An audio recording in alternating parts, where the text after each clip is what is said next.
روشا سیاسی هرم راوستیه و جوینا آلیان دگل بارزانی حتی نه چه کریزا سیاسی نگوهرتیه. هرچنده دوی جوینه دا لیجنک جبوی بحث کرنا پارلمان و حکومت هاتا پیک اینان لی پاش دمک جگریانا لیجنه به دسته که بطال زوریا و نکاری گوران و کمال رازی بکه دا کو تبلی جوینین تیت ببن. پارتی دبیجه آرمان جوان اویه دگل همو آلیان لحو بکن لی ناخازن لحو کرنین بری دگل آلیان دوباره بکن.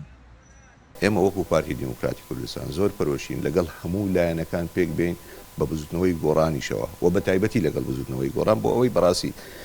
ئەو تەنگژە سیاسی ئێستا لە کوردستاندا هەیە تێیپەڕێنین و بتوانین ئەو قەیرانانەی کە هەیە بەیەکەوە چارەسەری بکەین. بەڵام خاڵێکی لەوە گرنگتراوەیە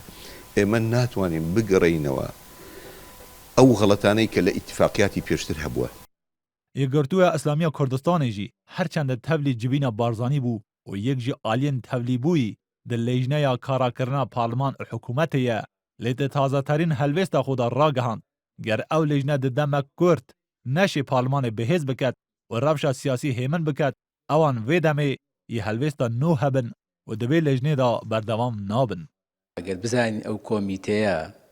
کات بەسەر ئەبە ناتوانێت بگاتە ئەنجامێکی باش دڵی هاوڵاتیان خۆشکە بەتایبەتی لە ئێستایا چکە سەقامگیری سیاسیەکە گرنگە بەڕاستی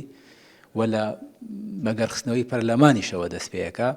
ئەگەر بزانین ئەوە نابێت ئێمە هۆشداریمان نەکە هەڵوێستمانێ بێت لە لیژنەیەکە نابین کە نەتوانێت کارەکانی ئەنجام بە. تەفگەرە گۆڕانژی هێشتا لەسەر هەلوێستا خۆ ڕژدا و ji بۆی تەبلیبوون di civînê da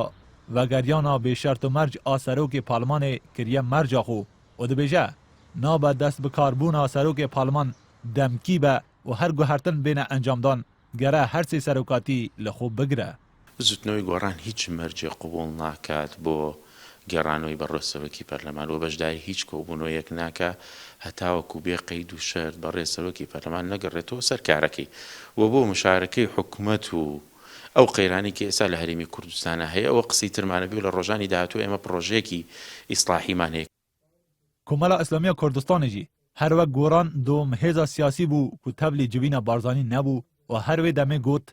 heta bingeh neyête amadekirin naşne çi civînan. Enartî zaniye Komel ji bo bingeh çêkirin pêşniyar kiriye her bi lez serokê parleman bizore ser şola xwe û di hikûmetê da jî hewalbendiya rastîn çê bibe û zelalbûna çavkaniyên dehatê bibe destpêka çaksaziya darayî. یەکەم هەنگاوبریتی بێ لە کاراکردنەوەی پەرلەمان پاشان ینی ئیرادەیەکی جددی ببینین بۆی دەستپێکردنی چاکسازی ڕیشەی و هەروە هەنگاوەکان لە پێناوی ئەوەی کە وەکوتم سەرچاوەکانی داهات شەفاف بکرێن و هەنگاوی جددی ئێمەش ببین وەکو لە ڕوونکردنەوەکەشدا چاوتمان ئێمە چاوەڕوان بووین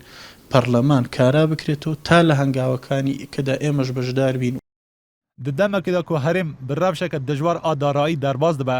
rewşa siyasiya herêmê jî rawestiya ye û xuya nake ew astengî yê kengê çareser bin.